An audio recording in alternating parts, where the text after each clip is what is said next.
નાના બાળકોમાં જે તમે નંબરની વાત કરી 10 નંબર 15 નંબર, તો એમાં હાઈએસ્ટ નંબર કેટલા તમે જોયેલા છે? I have seen around 26. Oh, -26 સુધી નંબર આવે.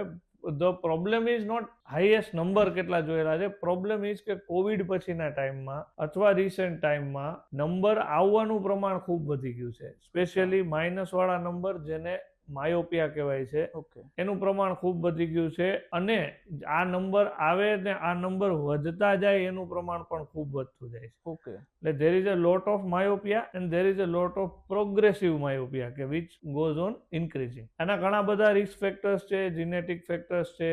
એક પેરેન્ટમાં નંબર હોય તો બાળકમાં નંબર આવવાના ચાન્સ 3 ગણા વધી જાય છે. અચ્છા. અને જો બંને પેરેન્ટ્સને નંબર હોય તો બાળકમાં નંબર આવવાના ચાન્સ 7 ગણા વધી જાય છે. So the main factor is genetic factors. Second thing is environmental factors, કે જેમ નિયર વર્ક વધે છે, સ્ક્રીન ટાઈમ છે કે કોઈ પણ નિયર વર્ક વધે છે, એમ બ્રેઇનને, આંખને એબનોર્મલ ગ્રોથ કરવાનું સિગ્નલ વધે છે. અને આંખની લેન્થ જેમ એબનોર્મલી વધે એમ નંબર પણ વધતા જાય છે.